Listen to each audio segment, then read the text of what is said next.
misali na uku, wani ba ƙauye ya zo ya musulunta wurin manzan Allah, ya tashi zai koma garinsu. manzan Allah ya ɗibi raguna guda 100 ya bashi. Wannan tsaraba ce, wannan guziri ne. Da ya je badalar garinsu sai ya tsayaye ihu a kofar gari, ihu.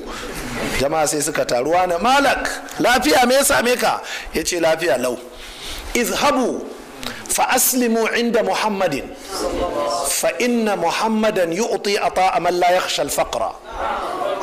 Yace ku je ku musulunta a wurin muhammadu yana kyautar wanda baya tsoron talauci.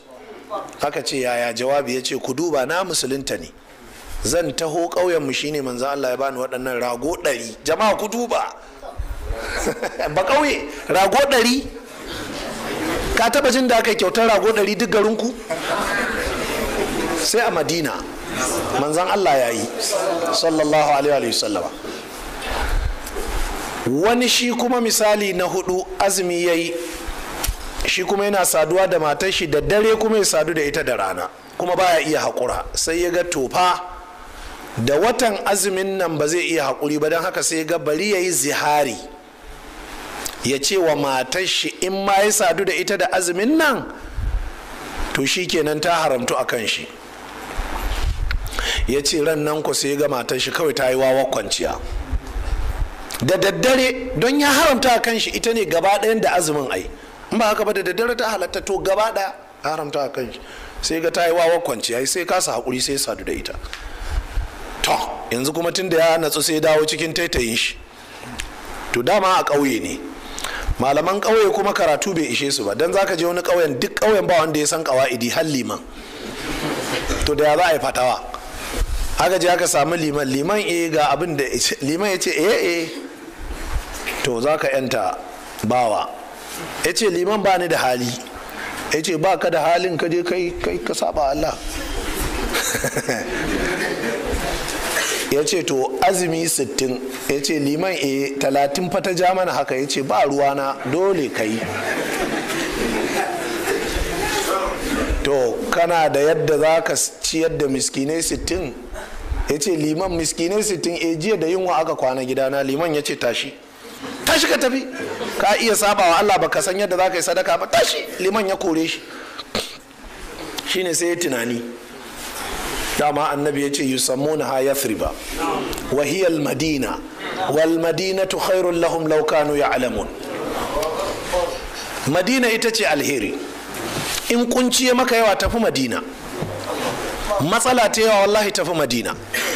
Wallahi jama'a, ko littafi ne mana tsada wani lokacin sai mu tafi Madina. Sai ka je ka same shi riyal 700 a Makka, kana zuwa a Madina sai ka je ka same shi a wani bookshop riyal 270. Gata a aikace kun ganta, Sairu Alamin Nubala kun ganta, yau kusan shekara 15 muna Makka, mun rasa yadda zamu yi, ta fito riyal 700, ba kuɗi ɗalibi. Kawai sai muka shigo mota daga Makka zuwa Madina kawai da daddare kafin gari ya waye. Kawai sai muka zo muka samu wani malami ya kada mata bonanza riyal 270. Sairu Alamin Nubala gata. Madina ta fi alheri fiye da kowane gari. Duk matsala an ta same ka gudu Madina. Manzo Allah ina ya tafi? Madina. Kai ma tafi Madina. Dan haka kawai mutumin nan sai ya gudo Madina. Allahu akbar. Yana gudowa Madina aka kawo shi wurin manzon Allah sallallahu alaihi. Yana zuwa wurin manzon Allah, ya zo ne da halakt na shiga uku, na lalace. Manzon Allah ya ce kai zauna, babu shiga uku anan, zauna. Me matsala ka zo? Ba matsala, ka zo headquarter, ba matsala. Me damuwarka?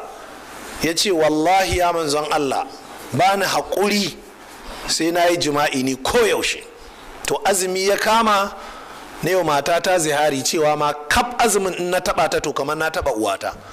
To kuma tsautsayi ya kama ni jiya kawai, gashi manzon Allah ya ce kana da yadda za ka yanta bawa?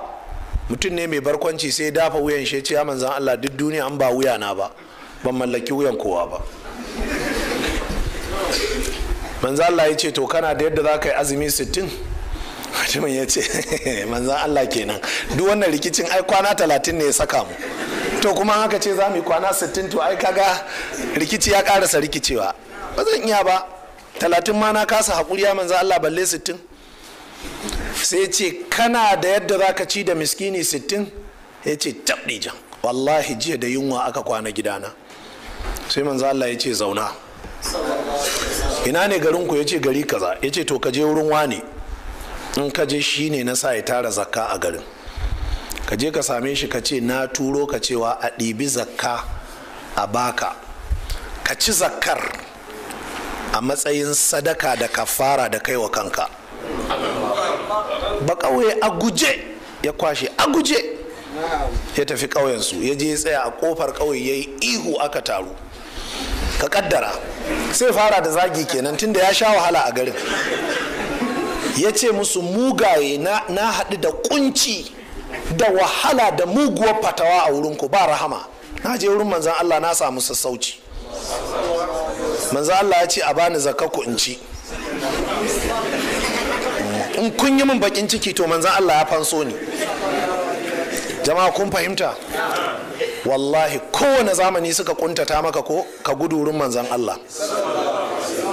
shine me manzan Allah ya ce rabu da nasu kawai ka ɗauki nashi, kar ka sake wallahi su baka wahala. su din ne kuma manzan Allah shi din ne har duniya ta tashi. ga hadisan shi nan compiled, an tara maka su, an tace su, ka karanta shi kenan. kar ka yadda wani ya baka wahala a addini. manzan Allah babu tsanani a cikin addini shi. jama'ar musulmi kun ji wannan hadisin nan da muke karantawa yana cewa ne an tambayi manzan Allah, sun roƙo shi, sun kawo bukata ya basu, sun kawo bukata ya basu, sun kawo bukata ya basu, baya cewa a'a. wata rana an zo za a yi dawafi a Ka'aba, sai wani jikan manzan Allah ya zo zai dawafi, sai mutane sai suka ce bari su girmama shi gaba ɗaya, kowa ya tsaya a bashi shi kadai yayi. sai ya zo yana kewaye Ka'aba shi kadai, sai kawai wani da bakan magana sai dube shi ya ce ya san kowaye, kawai wulakanci ne. sai ce wai waye wannan da Allah duk aka tsaye da Ka'aba saboda shi? to akwai wani mawaki yana zaune kusa da shi, sai ce hadha ibn fatimata in kunta la ta'rifu in kunta tajhaluhu, hadha ibn fatimata in kunta tajhaluhu. dan gidan Fatima ne, jikan Fatima ne in baka san shi ba. ya ci gaba da yaban wannan da har ya kawo kan annabi. a cikin yaban ne sai ya ce ma qala la, kaga kakan shi tunda yake bai taba cewa a'a ba. laula shahadatu kanat la'uhu na'am, ba dan ashhadu an la ilaha da kakan shi yake cewa ba, to da ladin shi ma za ta zama na'am ne. na haka manzon Allah baya cewa babu, baya cewa a'a, baya cewa da matsala. manzon Allah babu negativity, duk al'amarin manzon Allah positive ne sallallahu ta'ala alaihi wa alihi wasallam. to amma duk da baya cewa babu ko baya cewa a'a, amma ai yana nasiha. bari ku ji, hatta na fi da ma indahu, sai da ya zama dukiyar da ke wurin shi kaf ta kare. faƙala sai ce ma yakunu indi min khairin falan udakhirahu anku, wallahi da wani abu a wurina ba zan ɓoye muku shi ba. ya ƙare, duk abin da kuke tambaya ya ƙare, an tambaya ya kawo, an tambaya ya bayar, an tambaya ya bayar. ice kuma wallahi daga wannan ya ƙare, in akwai ba zan ɓoye ba zan kawo baku. amma sai musu wa'azi, wa man yasta'fif yu'iffahu Allah, wanda di ya kame baya roƙo, Allah zai rufa mishi asirin yadda za a gan shi a kammale. wa man yastaghni, wanda di ya samu wadatuwar zuci, yughnihillah, Allah zai wadata shi wadatuwar aljihu da hannu. kai za ka saka wa kanka wadatar zuci, shi kuma Allah sai wadata hannunka. wa man yatasabbar, ku cire kusa direct kawai.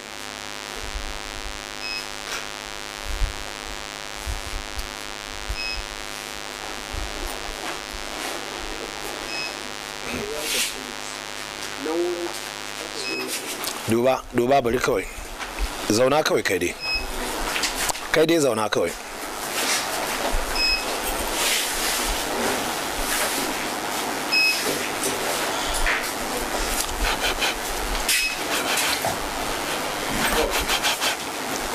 ka kashe ne? To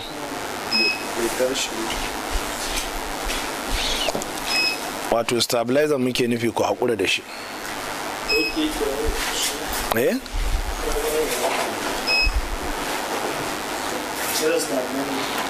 Kawai haƙura da shi. To shi kenan sa.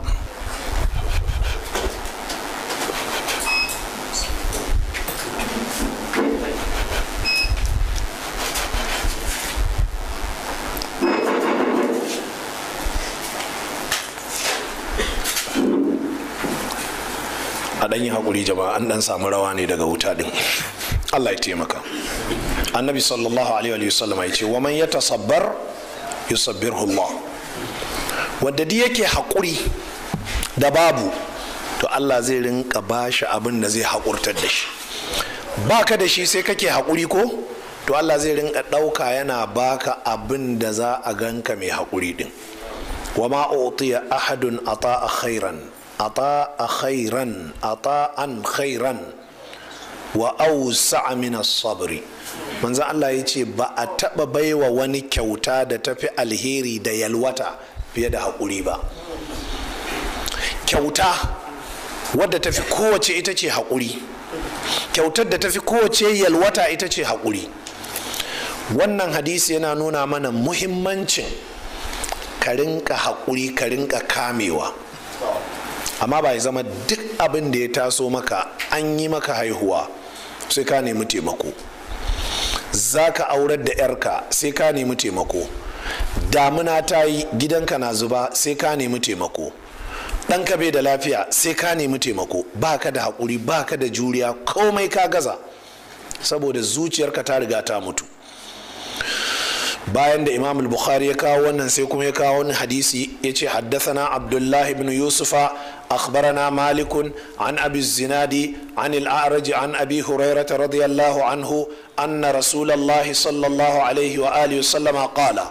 Manzon Allah yace sallallahu alaihi wa alihi wasallam wallazi nafsi biyadihi. Manzon Allah yace na rantse da Allah wanda raina yake a hannun shi, la an ya'khudha ahadukum hablahu, ɗayanku ya ɗauki igiya fayahtatiba ala zahrihi, ya je ya datso ice ya ɗoro icen a gadon bayan shi, khairul lahu min an ya'tiya rajulan fayas'alahu. Yin haka shine mishi alheri, ba wai ya je ya roki wani ba. A atahu aw mana'a, ya bashi ko ya hada shi. An baka ka ji kunya, balle kuma an hana ka. In an baka ma ka karba da hannu na kaskanci, shine hannunka na ƙasa, balle a ce an hana ka. Imam al-Bukhari ya sake kawo wannan hadisi cewa haddathana Musa haddathana Wuhaibun haddathana Hishamun an abihi an Zubair ibn al-Awami an Zubair ibn al-Awwami radiyallahu anhu an an-nabi sallallahu alaihi wa alihi wa sallam qala la an ya'khudha ahadukum hablahu.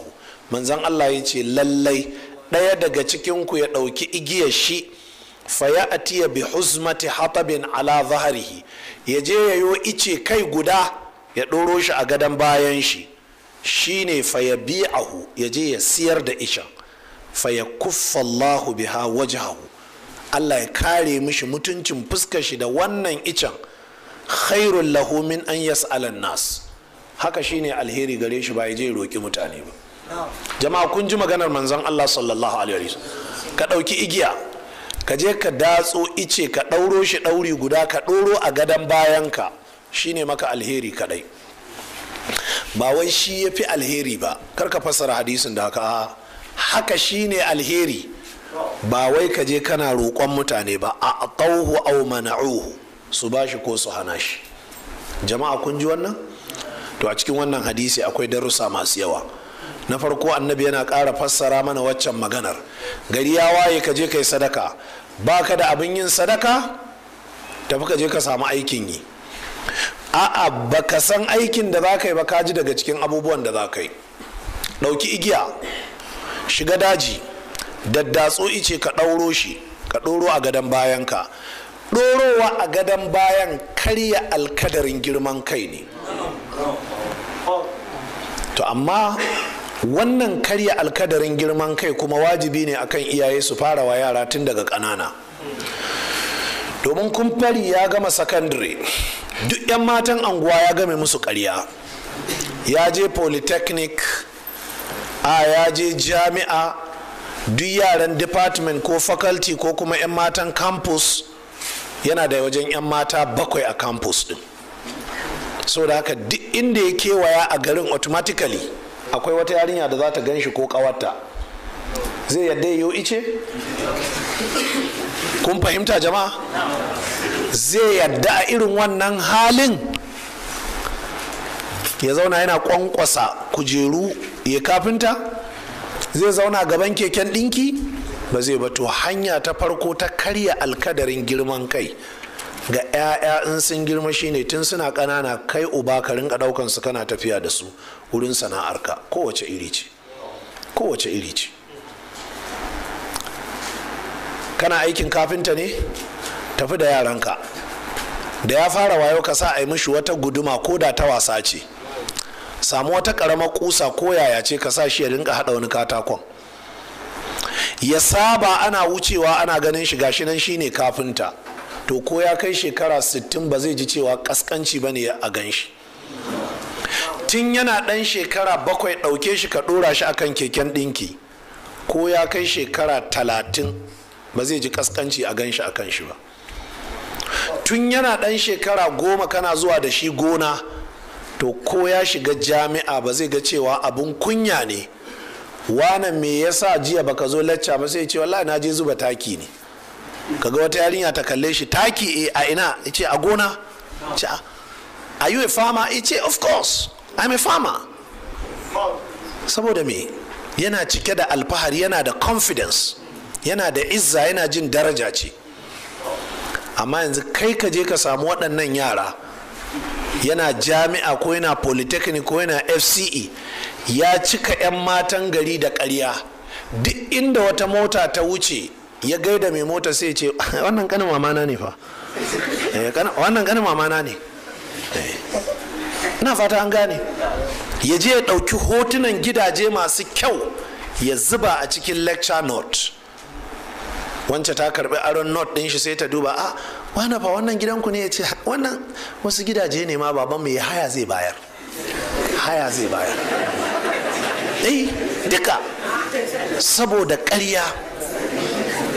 Amma an jima sai ya zo yana cewa ya dai Allah baby ko akwai dan bambita a ɗakin na naki, ke da kina da wayo sai ki hada masu sababbin gidajen haya shine yazo yana nokon ki bambita.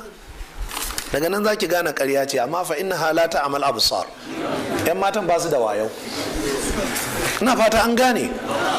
Saboda haka hanya ta farko ta karya alkadarin girman kan mutane shine tun suna yara a ɗora su akan abin da yake abin nan shine daidai. Jama'a kun ji wannan hadisi na annabi sallallahu alaihi wa sallam. To Imam al-Bukhari yace haddathana Abdanu akhbarana Abdullah akhbarana Yunus an az-Zuhri an Urwa ibn Zubair wa Sa'id ibn al-Musayyib anna Hakim ibn Hizam radiyallahu anhu qala, wani sahabi ne dattijo sunan shi Hakimu dan Hizam ya zo wurin manzon Allah sallallahu alaihi wa sallam yace sa'altu rasulullahi sallallahu alaihi wa sallama fa'atani, na roki manzon Allah sai manzon Allah ya bani. Thumma sa'altuhu fa'atani, na dawo na sake roƙon shi ya dauka ya bani. Thumma sa'altuhu fa'atani, na sake roƙon shi sai ya dauka ya bani. Thumma qala, sannan sai manzon Allah ya ce da ni, ya Hakim, ya kai Hakimu, inna hadha al-mala khadiratun hulwa, kaga dukiyar nan kyau ne da ita a ido, koriya take shar, sannan zaƙi ne da ita a baki kamar alewa.